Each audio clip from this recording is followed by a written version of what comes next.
இப்போ நார்த்தங்காய் வர ஆரம்பிச்சிட்டு இல்லையா, அந்த நார்த்தங்காய் வந்து ஊறுகாய் போட்டுறதுக்காக வாங்கினேன். அதில் ஜூஸ் நிறைய இருந்தது. ஸோ அந்த ஜூஸ் வந்து எல்லாமே இது போடுறது போல் கொஞ்சம் சாதம் பண்ணலாம் அப்படின்னு நினச்சேன். இன்னைக்கு சாதம் டிஃபன் பாக்ஸுக்கும் அப்படியே கொடுத்துடலான்னு இந்த நார்த்தங்காய் சாதம். இது ரொம்ப நம்ம நல்லா டேஸ்ட்டாக இருக்கும். எலுமிச்சை சாதம் மாதிரியே அதேமாரி தான். என்னென்னா வெந்தயம் கிடையாது, பெருங்காயம் கிடையாது, மிச்சப்படி எல்லாம் சேம் அதே தான். ஸோ இப்போ நல்லெண்ணெய் வச்சுட்டுருக்கேன். நல்லெண்ணெயில் ஒரு ஸ்பூன் வந்து கடுகு போட்டுட்டு கடுகும் கருவேப்பிலையும் போட்டுறேன்.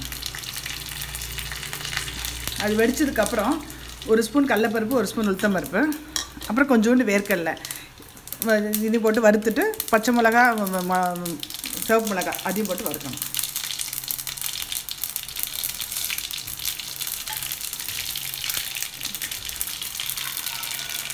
ஏன்னா ஆக்சுவலாக இதுக்கு வந்து பெருங்காயம் வந்து ரொம்ப கம்மியாக போடணும். போடுறது கூட அவசியம் இல்லை. ஏன்னா நம்மளுக்கு வந்து தெரியணும், வந்து இந்த சாப்பிடும்போது இந்த நார்த்தங்காய் ஸ்மெல் வரும். அது தெரியணுன்றதுக்காக தான் நான் வந்து பெருங்காயம் ரொம்ப போடல. சும்மா ஒரே கொஞ்சோண்டு போட்டிருக்கேன். அது போடாட்ட கூட பரவாயில்ல. அது மஞ்சள் பொடி.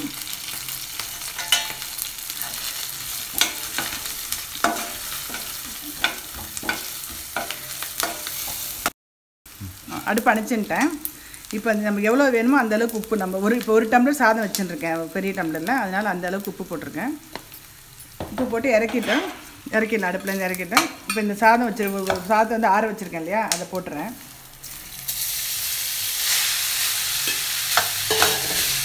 போட்டுட்டு இந்த ஜூஸ் இருக்கு இல்லையா, அந்த ஜூஸை வந்து மேலாக அந்த சாத்து மேலே விட்டுட்டு ஒரு 5 மினிட்ஸ் கழிச்சு இந்த இதெல்லாம் அது ஃபுல்லாக கலந்துடும். இது எப்படின்னா சாப்பிடும்போது தான் பார்க்குறதுக்கு வந்து எலுமிச்சை சாதம் மாதிரி இருக்கும். ஆனால் சாப்பிடும்போது இந்த நார்த்தங்காய் சாப்பிட்ற மாதிரி இருக்கும்.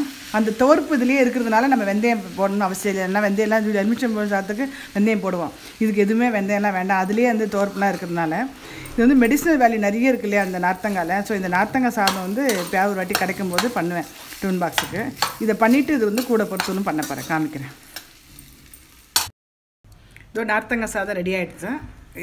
கடுகு, உளுத்தம்பருப்பு, கடலைப்பருப்பு, வேர்க்கடலை, பச்சை மிளகா, கார மிளகாயும் போட்டுட்டு வதக்கிட்டு மஞ்சப்பொடி, உப்பு, வடித்த சாதத்தையும் போட்டுட்டு லேசாக இந்த ரசத்தை பொழிஞ்சு பண்ண வேண்டியது. ரொம்ப சிம்பிளாக ஆகிடும். அது ரொம்ப டேஸ்ட்டாக, அதாவது பார்க்க தெரிஞ்சு அது மாதிரி இருக்கும். ஆனால் சாப்பிடும்போது பார்த்திங்கன்னா நார்த்தங்காய் இருக்கும். இந்த நார்த்தங்காய் வந்து கொஞ்சம் குளிர்ச்சி உடம்புக்கு. ஸோ அதனால் அதுக்கு காம்பினேஷன் வந்து இன்றைக்கி வந்து இந்த கேரட் வச்சுருக்கேன். இது கொஞ்சம் தோற்பாக இருந்ததுனால கொஞ்சம் ஸ்வீட்டிஷ் காய், ப்ளஸ் இது வந்து கொஞ்சம் இந்த சமைக்கும் போது கொஞ்சம் சூடு தான் இந்த கேரட்டு. ஸோ அதுக்காக இந்த கேரட் எடுத்துருக்கேன். இந்த கேரட் வந்து நார்மலாக பண்ணுறது தான், ஒன்றும் ஸ்பெஷல் ஒன்றும் இல்லை.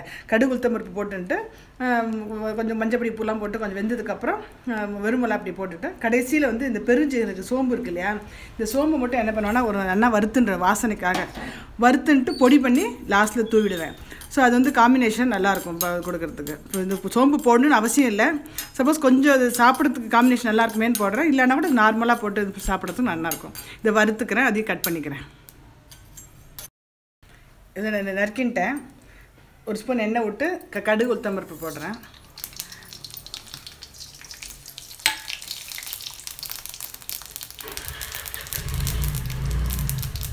வெடிச்சோடனே இந்த வெடிச்சிட்டு இந்த கேரட்டையும் போட்டுட்டு அதுக்கு தேவையான அளவுக்கு உப்பு, மஞ்சள் பொடி எவ்வளோ அதுக்கு தேவையான கொஞ்சம்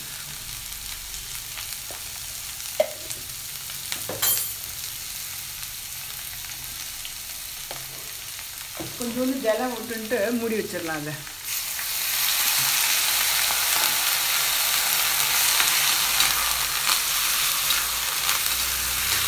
இன்றைக்கி வெள்ளிக்கிழமைனால தேங்காய் உடைச்சி தேங்காய் ஜலம் இருந்தது. சரி, அதை வேஸ்ட் பண்ண வேண்டாம், யாரும் சாப்பிடல, அதனால் போட்டுட்டு அடுப்பில் கொஞ்சம் சிம்மில் வச்சு மூடி வச்சிடுறேன். கொஞ்சம் எண்ணெய் வேகட்டும். வெந்ததுக்கப்புறம் மிளகாப்பொடியும் அந்த வறுத்த சோம்பையும் போடுறேன். நான் வெந்துட்டு இந்த இப்போ இந்த வெறும் மிளகாப்பொடியை ஒரு ஸ்பூனு, எவ்வளோ காரம் வேணுமோ அது போட்டுங்க. இந்த வறுத்த சோம்பு ஒரு அந்த பச்சை வாசனை கொஞ்சம் போகிற வரைக்கும் ஒரு 2 மினிட்ஸ் அந்த மிளகாப்பொடி வாசனை போகிற வரைக்கும் வதக்கிட்டு எடுத்து வச்சுருக்கணும்.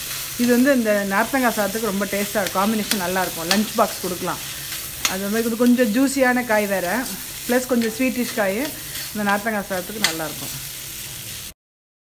இது ஆயிடுத்து. இன்றைக்கி லஞ்ச் பாக்ஸ் வந்து நார்த்தங்காய் சாதமும் கேரட் பொறுத்தணும். லஞ்ச் பாக்ஸ் வைக்கும்போது பாக்ஸ் மேலே ஒரு ஸ்பூன் நெய் விட்டுருந்தோம். அது நல்லா வாசனையாக இருக்கும். நெய் விட்டுருந்தோம். அது அவ்வளோதான். கேரட் சாதம், கேரட் ரைஸ், கேரட் பொறுத்தல் அண்டு நார்த்தங்காய்.